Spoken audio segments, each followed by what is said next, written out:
மகாவை பத்தி யார் என்ன சொன்னாலும் சரி, இப்ப நான் சொல்றேன், மகா இப்படி ஒரு கேவலமான வேலையை எந்த சிச்சுவேஷன்லயும் செய்ய மாட்டா.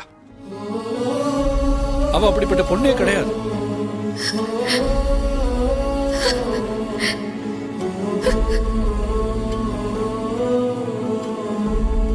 அம்மா, எங்கேயோ தப்பு நடந்திருக்குமா. திரும்பவும் சொல்றேன், கண்டிப்பா மகா அந்த வலையில எடுத்திருக்கவே மாட்டா. என்ன துரு இப்படி பேசுற? எந்த அர்த்தத்துல நீ இவளை இந்த அளவுக்கு கண்மூடித்தனமா நம்புறேன்னு எனக்கு புரியல. இவ பேக்ல இருந்து தான் இந்த வலையில எடுத்திருக்கோம் மாப்ள, எல்லாரும் பார்த்திருக்காங்க. நீங்க இல்ல மாமா, வேற யார் வந்து சொன்னாலும் நான் நம்ப மாட்டேன். ஆமா மாமா, ஏன்னா திவ்யா மகாவை ரொம்ப நம்புறா. திவ்யாவோட லைஃப்ல ஒருத்தங்க வராங்கன்னா அவங்க கண்டிப்பா தப்பானவங்களா இருக்கவே முடியாது.